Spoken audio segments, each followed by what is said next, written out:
How you doing, folks? Well, I am coming to you today on my brand new camera, which is a DJI Pocket 2.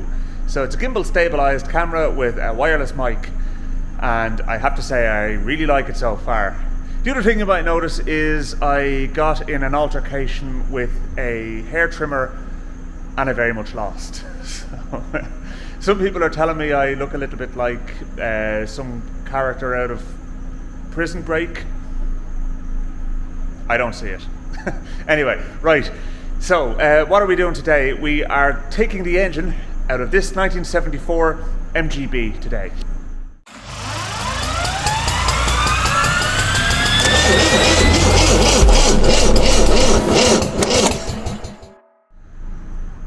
Avid followers of my channel will know that I have removed the cylinder head and the pistons from this engine already, and I've actually done quite a bit of work in the engine bay as it is. So you'll see along here, for example, along the shelf, basically the bulkhead, that the pedal box is removed over here, the heater box is removed in the middle, and the brake servo is removed over here. So yeah, I'm painting them and prepping them for reinstallation, so I'll be rebuilding the heater box separately. The pedal box is already in for paint. I've already sandblasted it and freed up the bushings in the pedal. The bushings were all seized up, so that will make a big difference there. The brake servo, I'm in two minds as to whether or not I need to get a new one, and I already have a new brake master cylinder, but I'm thinking I might need to replace the clutch master cylinder as well. So if I do, I do. It's not a massively expensive part, but I'll see what the old one is like first of all by taking the piston out of it and seeing if the inside of it is scored. So let's have a look at the engine. So you'll notice here that the head is obviously off it, and if you look down in the bores, you'll see the pistons are removed as well, so you can actually see the crankshaft down in there. So that kind of makes life easier because it removes a lot of the weight from the engine as it is. But what I'm also going to do in order to lift it is I'm actually going to run a strap down through one of the bores and up through the other one, and that will give me a fixing point with which to lift. But the big thing is the gearbox cross member, which is underneath the car. So if you look up there, you can just about see the gearbox cross member. Actually, you can see it quite well there. I have to say I really like this gimbal. So that basically needs to come out. So if that doesn't come out, we're going to remove the engine separate to the gearbox. If it does come out, and I'm hoping it will, then we'll remove the engine and gearbox as one assembly. And most people say that the idea is that you should remove the engine and gearbox as one assembly. So without further ado, let's get a trolley jack underneath that gearbox and see if that comes loose. Okay, the sensible bet is a 9/16 socket, so we'll try that first of all. Yes, look at that. Okay, we'll try go easy at it now. Okay. This car, folks, never ceases to surprise me. How they're coming loose so easily, I will never know. But anyway, so that's two off. So we're definitely onto a winner here. So let's see. Of course, that's only two of the four. 3, 4. Happy days. Okay, right. So that's the gearbox cradle bar subframe mount cross member. We'll go cross member. Removed and well, loosened. So these are 2 half-inch lads by the looks of things. So yeah, they're half-inch. So let's just see what they do for us. It's like a bar that goes up along the centre of the car. Jeez, everything's just covered in gack on this car. It's incredible, like. It really is. Okay, so yeah, obviously I'm going to need to take this off in order to get the whole gearbox out from under the car. But how's the best way of going about that? Or do I need to undo the mounts? I suppose I do. Yeah, I mean, let's do a bit of reading and I'll come back to you. Okay, this little delight up here is the driveshaft coupling. Now I know it's hard to see because I can't see it really that much either. I'll get some lighting in a little while. But the problem is the fact that now I need to be able to rotate that driveshaft coupling, so I need to actually lift one of the back wheels off the ground in order to do that, because with both wheels on the ground it's not going to let me turn it. So let's get the jack underneath. Alright, so nothing is going to fall out from underneath the car if I let the jack off, because I literally just cracked the bolts. I didn't actually undo them as such. So the next thing to do really is actually to jack up one corner of the car and to take off, well, I don't need to take off the wheel, I literally just need to lift the wheel so that it can rotate, and that will allow me to do what I need to do. Once we have the drive shaft coupling off, then I can put the wheel back on the ground for the moment, because I only have one jack. That's the issue I have here, and I'm also out of axle stands. So there's a project car here that's using 4 axle stands. It's a hell of a project actually. It's that BMW I showed you in the previous video. So it's not quite finished yet, but it will be soon. I'm hoping that the owner will take me out for a spin in it when it's done.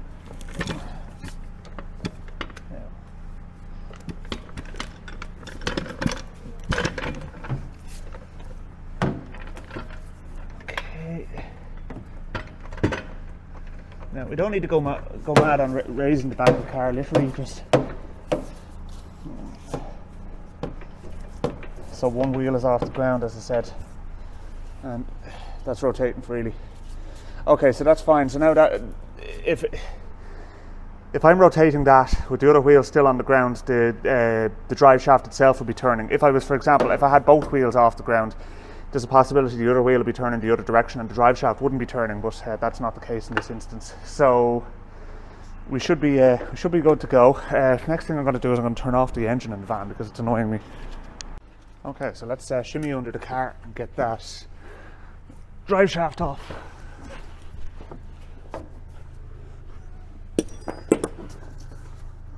So yeah, now I can turn the drive shaft and the wheel is turning at the back, which is what we want. So I'm going to try this with a ratchet spanner and a fixed spanner. I don't think I'll get the ratchet spanner on that. Oh, they don't make these things easy sometimes. You know what, the best thing to do is a wobbly with a socket on and a half-inch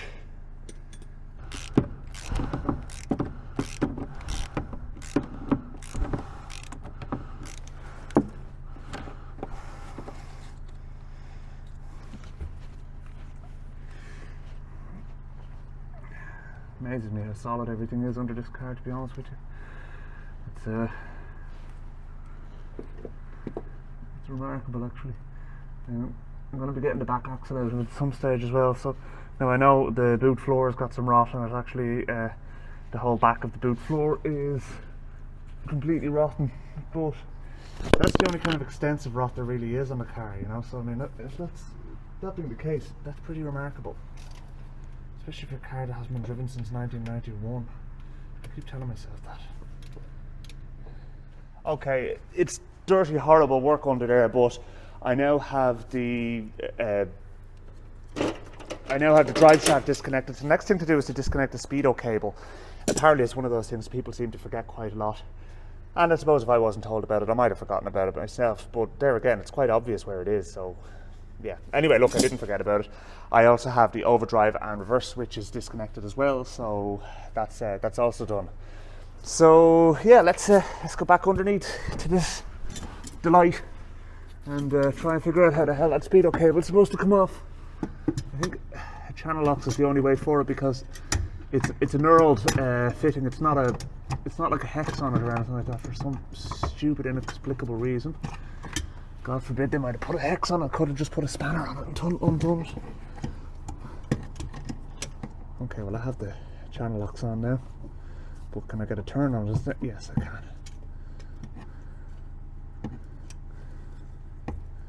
Okay, that's actually very loose. It wasn't finger tight, if you know what I mean. So, okay, so that's treading out, and this is where gearbox oil comes pouring out. No, grand. Okay, right. So that's our speedo cable disconnected. Now there is a what looks like a 1/2 inch bolt holding a P-clip onto the cross member for said speed. And no, of course it wouldn't be 1/2 inch, it's 7/16, and I haven't got a 7/16 socket under here. So now I have to go and get one. But I can just reach underneath. Right, so that's that's that basically. So what I can do then afterwards is I need to find out how to get this cross member out of my way, because obviously it is going to be in the way. We need to also get the clutch mechanism undone. I'm going to take the jack out first though, because I don't need that anymore now that I have the drive shaft disconnected. So there we go. Okay, so the jack is now finished with for the moment. I will need it for the gearbox, just to steady it as I kind of jockey everything around.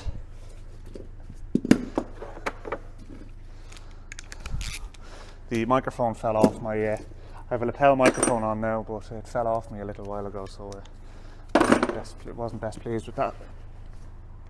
So, let's see now.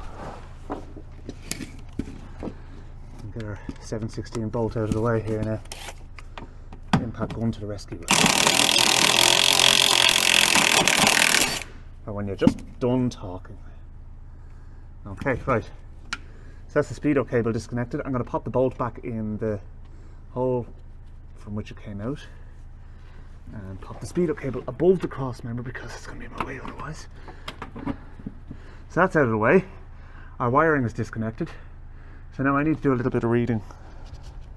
The observant amongst you will notice that I'm actually inside the car now, and next thing we need to do is we need to actually disconnect the gear shift lever. So let's have a look and see what's involved in that. So down there you have 3 bolts, and they need to come out basically. So let's just get a 1/2 inch socket on them and wang them out. Alright, so 3 bolts.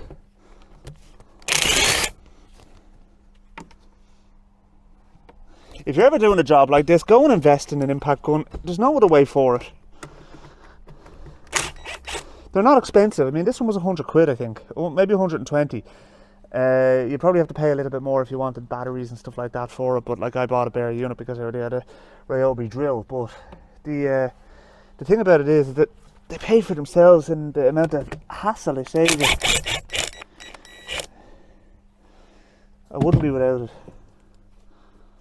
Alright. So now we can wang that out like so. So that's our gear shift removed, such as it is, and I'm actually just going to put the bolts back in the holes, because maybe the type of things I'd be looking for them. 1. They're special. Oh god, the smell of gearbox oil is gack. There's a special type of bolt. They have a shoulder on them. You can see there. So they're definitely ones I'd want to keep safe, so I know where to find them. At this point, I want to say a thank you to David Russell Wilkes, who runs a most excellent YouTube channel relating to all things MGB, and the reason I'm saying thank you to him is because of the fact that it's his video that's actually helping me do this job. He has a he has a how to remove an MGB engine up on his channel, and I'm following it. So so far he hasn't led me astray. So thank you, David. That is most helpful, and I do appreciate it. Okay, so just looking back underneath the car, you'll notice one of the things I've done is I've disconnected the starting motor main terminal, after making sure that the battery is disconnected, because that is very important, and I've disconnected the clutch slave cylinder. Now, I already had the solid line removed from the car as it was, so there was no need to kind of go faffing around. Like, one of the things that David Russell Wilkes says is to remove the clutch slave cylinder from the gearbox, and I could understand why it would do that if you wanted to keep the hydraulics intact. I'm not interested in doing that, so for me it's absolutely fine doing it this way. So anyway, right, so that's that done. Next thing we need to do is I want to put the sump back on the engine, because I just want to make sure that the crankshaft is kept safe there and out of harm's way. I'm just going to put it on using 4 bolts. There's no need to put all the bolts in, and I'm going to actually leave the rest of the bolts in the sump. It sounds like a strange thing to want to do, but the sump is going to have to come back off anyway to reinstall the pistons, so I'll know they're in. I'll know they're in there. And if I don't, you guys can remind me. Isn't it great the way YouTube works like that? Yeah. So, as I said, just 4 bolts. I'll put another one over here.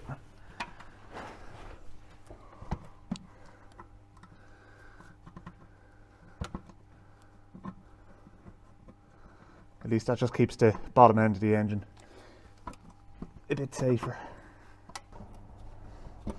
You know, I criticised the amount of gunnage that's left in this car, but the reality is that it was that gunnage that was keeping the car safe from corrosion. That's the reason why so much stuff here isn't actually rotten, because, you know, it keeps the environment away from it. So, like, there's literally a half-inch thick of gunge on the bottom of this sump. But part of me is thankful for it.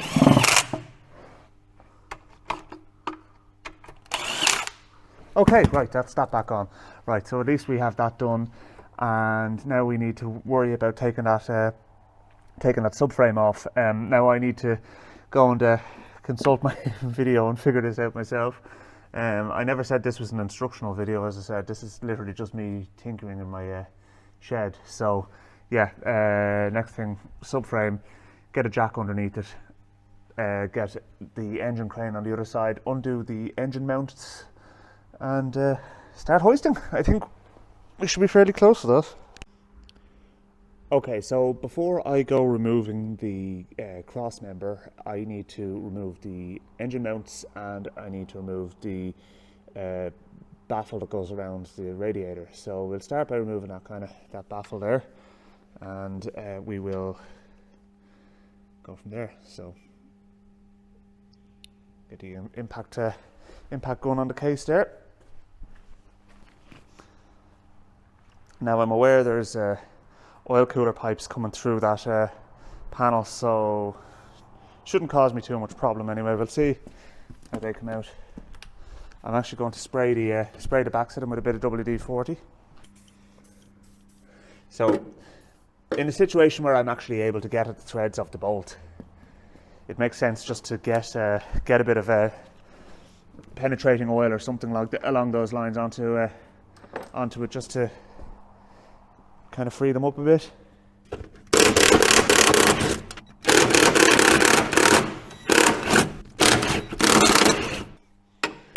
Get out!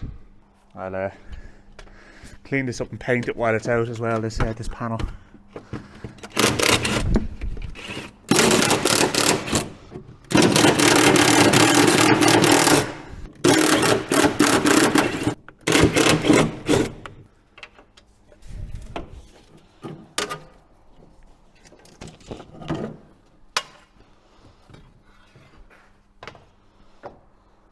I'm trying to get better about putting the bolts back in the holes that they came out of, just because I know that when it comes to reassembling this car, it's going to be a bit of a pain trying to actually find where everything went. So you kind of make life easy for yourself as much as is possible in these sort of situations. In preparation for actually lifting the engine, I'm just putting a chain across the top of it. So what I've done is I tried putting the strap down through the cylinders, but the problem is the bearings for the crankshaft get in the way underneath. I didn't really look in the sump to see if I could actually do it, but I probably could if I had the sump off and I had easy access, but I didn't put the strap in before I put the sump back on. And anyway, look, this will work. So what I'm doing is I'm taking one of the engine bolts out the back, and I have the chain going across from the alternator mount at the front over to basically the bolt hole where the bell housing or the engine plate goes on in the back. It is definitely not going anywhere that way. Now the only problem is the fact that I need to drill out that hole, or widen out that link in the chain a little bit in order to get the bolt through, because it's a bit wider than I thought. Okay, the chain is in place anyway. I actually was able to make a kind of an adapter up out of a little kind of mini spanner type thing I have. Look, it's absolutely fine, folks. It's not the heaviest assembly in the world, and yeah, we'll get away with that.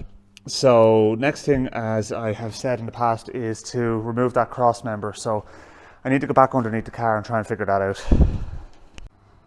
Okay, if you just have a look there, you can actually see one of the nuts that holds the cross member onto the gearbox. So you can get at that one and the corresponding one on the other side, but what you can't get at is the ones that are actually on the other side of that plate there.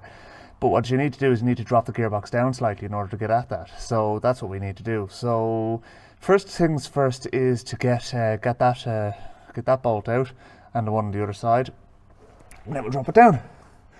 So yeah, it's a bit of a faff to be honest with you, but look, it's not impossible. We'll get there. We will get there in the end, folks. Have faith in me. I'm not going to try and film this, to be honest with you, because I don't want the camera to get destroyed. Now, I know I haven't got a jack on it yet, but the thing about it is the gearbox isn't going anywhere. It's still going to sit on this cradle bracket, even after I take these bolts out. It's only when I actually remove the 4 bolts that hold the cradle bracket itself in place that it will actually drop down. Either way, I'm not underneath it, so it would be foolish to get underneath it. Something like this. I'll tell you what though, they're not tight. Personally, I think they weren't tight enough. Okay, so my thinking here is the fact that that's all well and good that this can come out, but the problem is that it's the cross member at the back that's actually going to stop the gearbox from dropping down to any great degree. I can drop it down a little bit, but I mean, it's still going to be in my way. So I suppose the thing about it is the fact that until I can actually move the whole assembly forward in the car, I can't get it down far enough to really get that out of the way. So I think what I need to do next is I need to take the engine mounts off, and I need to be able to actually lift the engine, undo these, drop it down, pull it forward, and then tackle that. So let's get those engine mounts off next.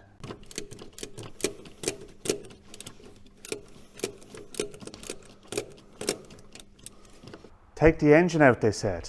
It'll be easier, they said. Bloody hell. Everything is a nightmare with this. I mean, there's still so much to be done, to be honest with you. Like, I'm trying to get the engine mount out on the left-hand side of the car. The bolts are seized solid, so I'm just trying to work them and get them out.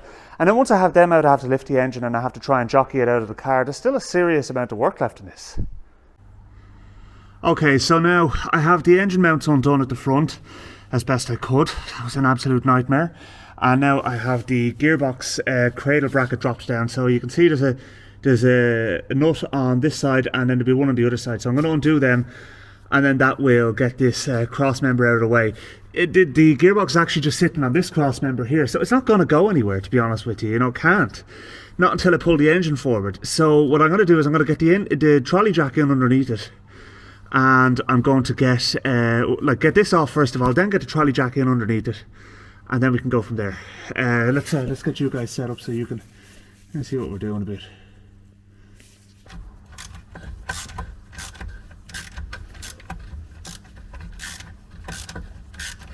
It occurs to me I need to take there's a bar that goes forward from this as well. I just need to take that off as well. That's another thing that needs to be done.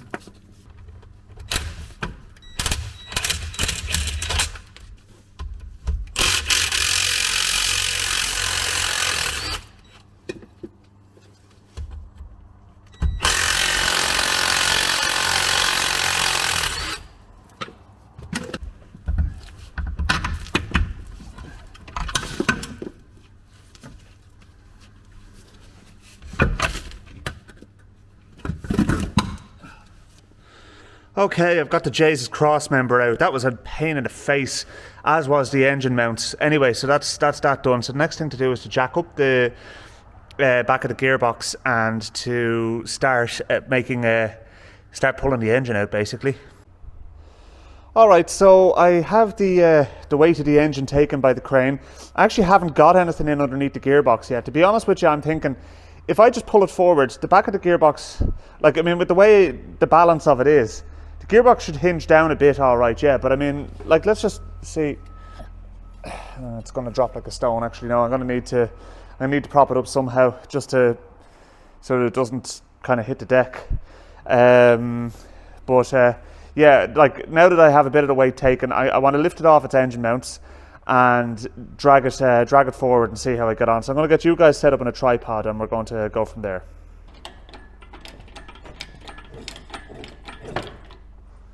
Okay, so that's clear of one of the mounts now. So I'm going to pull it over. Need to lift it a bit more. Okay. Let's clear of both mounts. So, how's the balance looking? So I'm kind of thinking if I can go under and lift the gearbox slightly, then I know that the balance shouldn't be too far off, because obviously I'm not going to be able to lift the gearbox if all the weight of the gearbox is hanging down. It's a strange way of looking at it, but well, there's logic there somewhere. You see, again, I'm not going under the gearbox, but oh no. Okay, there's a lot of weight on that. So I'll get the trolley jack in underneath it. I kind of want I'm going to want the gearbox hanging down eventually when it comes to getting it out, but not yet. And I don't, as I said, want it hitting the deck.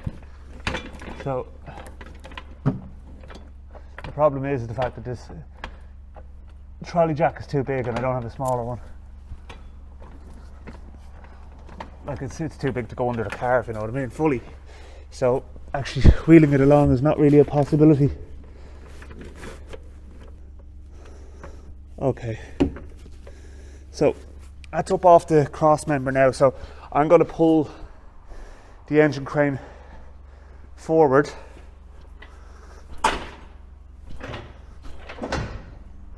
Alright, so we're definitely getting there, so lift it a bit more.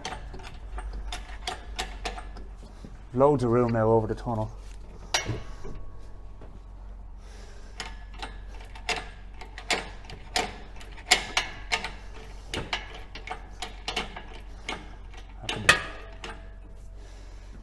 Making sure I'm not testing the tensile strength of a wire I forgot to disconnect or something like that. There's one that needs to be disconnected, whatever the hell that's for. The wiring harness is going down to the gearbox. It's obviously for the overdrive and reverse, but well, I assume so anyway. Alright, now let's pull ourselves forward a bit more.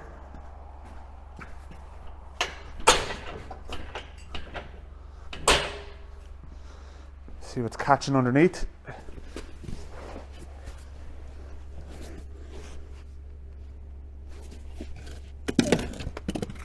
Some description of gack pouring out from underneath the...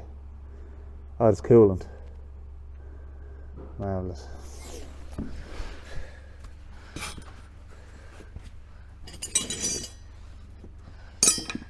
So we need a bucket to collect that coolant, and I'm going to let the gearbox down, so the gearbox will actually hang down underneath the car now, so we're doing okay.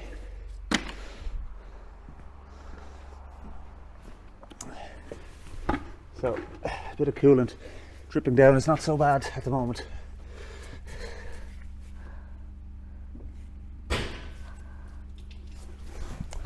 Of course, it would be better if it were actually to drip into the bucket rather than all over the floor. That's a beast of a gearbox.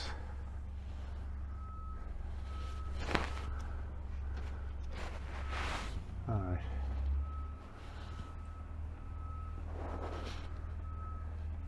I don't want to be too tail heavy when I'm lifting it out.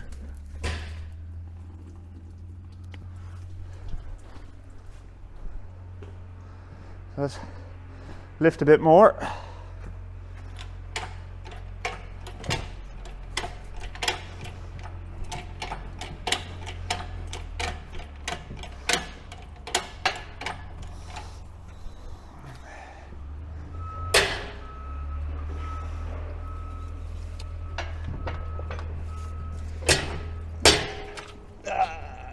Clutch slave cylinders caught on the engine mount.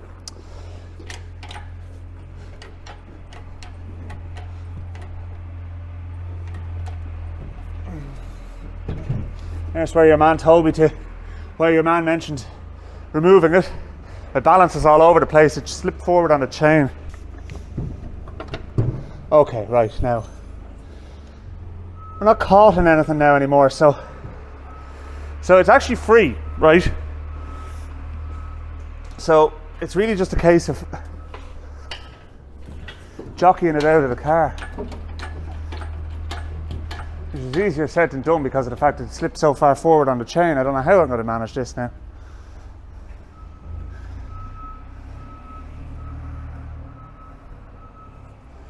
The size of that gearbox. I know it has an overdrive on it and all that, like, I mean, but bloody hell. Okay, so I think what I have to do is I have to hinge the bonnet back a bit further and just lift it clear of the car. I hope the hoist goes that high.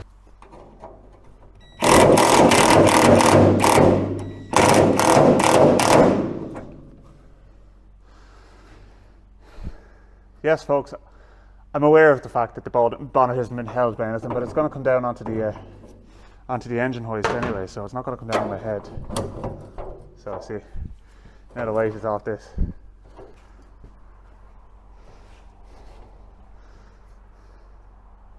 Hinges up nicely. Okay, so what we need now is we need something to hold that up there.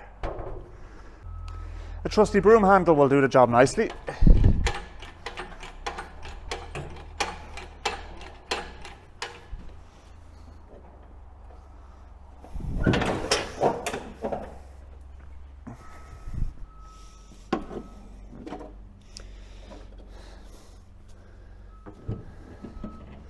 It's not helped by the fact that the engine's actually hanging off to one side.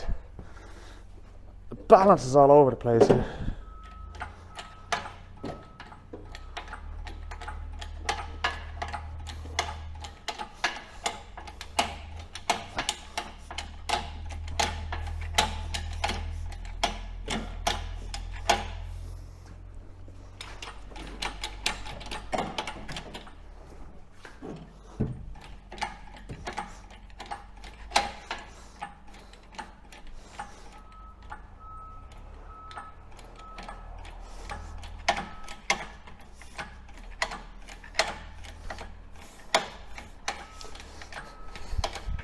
It just keeps coming and coming. It never ends.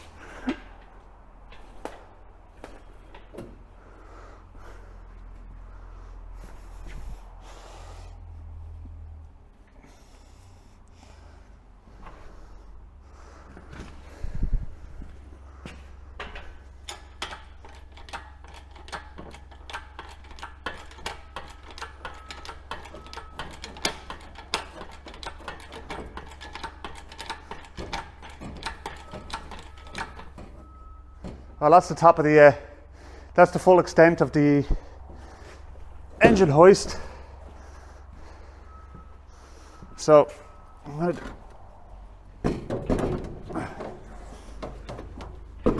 oh, there's some weight in this.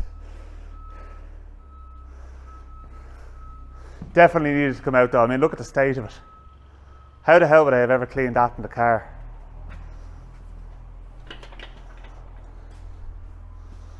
Now, I'm now trying to decide how to get the stupid wheel up.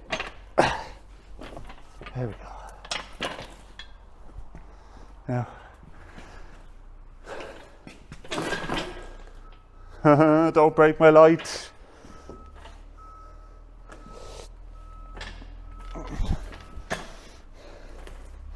Okay, I'm going to let it down a bit. I'm going to try and regroup. So,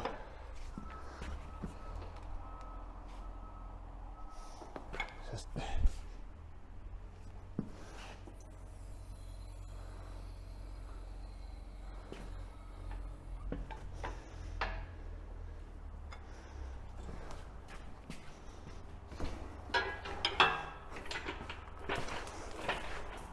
one of the wheels on the engine crane has gone wonky, which is not helping the situation at all. Oh, Jesus, at all.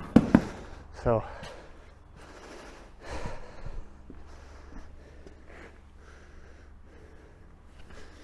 move you guys back so you can actually see what we're doing.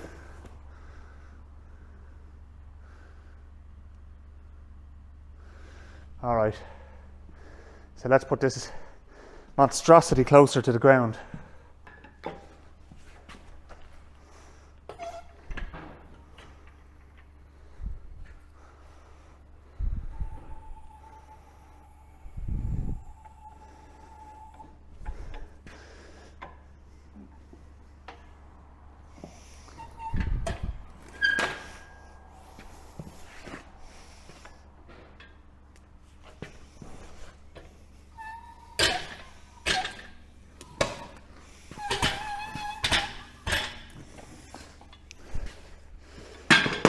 and that, ladies and gentlemen, is how you don't do that. Oh, bloody hell. Right, come on over and have a look. Okay, so here's the monstrosity of an engine and gearbox assembly. That bit down the end there, from that flange there to that flange there, that's the overdrive unit. So the actual gearbox is that bit there, and then the overdrive unit is the end, the piece at the end. So yeah, and you can see the speedo drive just in there, the little threaded part there. That's where the gear shift goes in, just onto that little boss there. So yeah,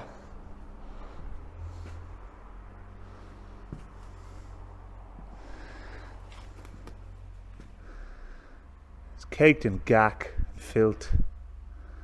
So there's our reverse light switch there, which is disconnected. The overdrive lockout is the one on the other side, I think. Either it's one or the other anyway.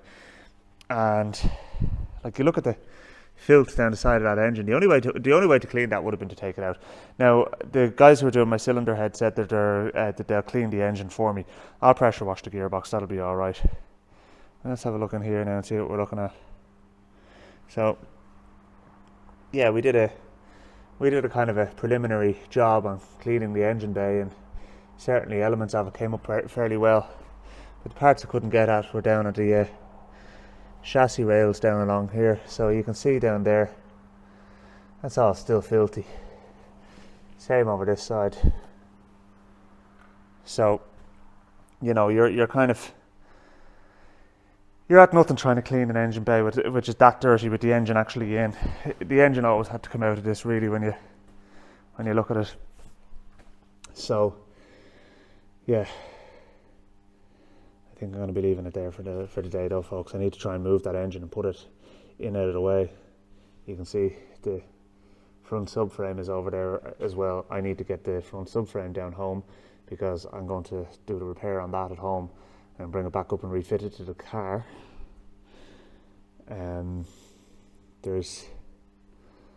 Yeah, I mean, realistically, the whole operation needs to be pressure washed in here again, and then I'll go over everything with a wire wheel and take off any of the rest of the crap.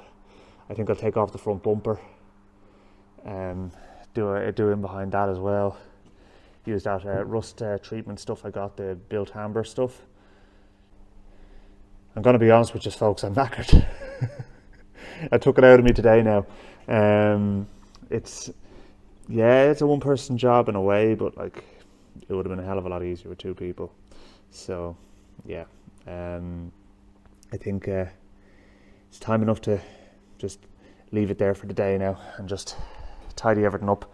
What I want to do is I want to put the bolts back in the holes where in instances where I know where to go, and just tidy things up. The subframe, I will probably give that a sandblasting and a good coat of paint, get that all dickied up. But yeah, victory was mine. I got it out. I achieved what I set out to achieve.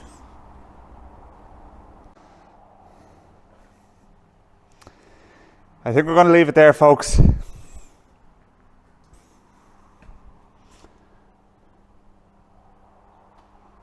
Thanks very much for watching. And please don't forget to like and subscribe. And I'll see you in a future video. The next thing we need to do is we need to clean all this mess up, and we need to start putting things back together again. So there's lots to be done. So chat to you soon.